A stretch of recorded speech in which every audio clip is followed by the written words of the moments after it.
Prenons 3 minutes pour analyser la situation actuelle dans la guerre Israël-Gaza. En janvier 2025, un cessez-le-feu a été négocié entre Israël et le Hamas. Pendant un bref instant, il y a eu de l'espoir. Les opérations militaires ont été suspendues et des pourparlers ont commencé pour un échange d'otages et de prisonniers. Mais cette pause n'a pas duré. Le 18 mars, Israël a repris ses frappes aériennes sur Gaza, après l'échec des négociations et le refus du Hamas de libérer les otages. Le résultat ?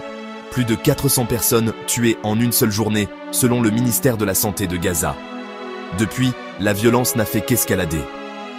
Entre le 18 mars et fin avril, les rapports des Nations Unies recensent plus de 250 attaques israéliennes sur des bâtiments résidentiels et près de 100 frappes sur des tentes abritant des familles déplacées.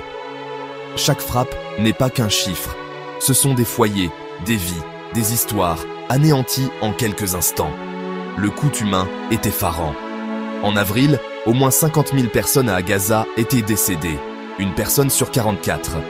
Il ne s'agit pas seulement de combattants. La moitié des personnes tuées sont des femmes et des enfants. C'est un taux d'environ 150 décès chaque jour. Mais la tragédie ne s'arrête pas là. La situation humanitaire à Gaza est catastrophique.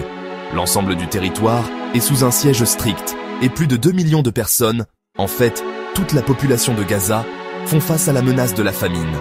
Acheminer l'aide humanitaire à Gaza, surtout dans le nord, durement touché, est presque impossible. Les routes et les infrastructures sont détruites et les combats en cours rendent les livraisons dangereuses et imprévisibles. Alors, où en sommes-nous maintenant ? Le cessez-le-feu n'est plus qu'un souvenir. Les frappes aériennes continuent et les civils sont pris entre deux feux. Les négociations sont au point mort. Les organisations humanitaires et les Nations Unies avertissent que le temps presse pour les habitants de Gaza. S'il y a une chose à retenir, c'est celle-ci. Derrière chaque titre, chaque statistique ou chaque déclaration politique, il y a des millions de vies bouleversées.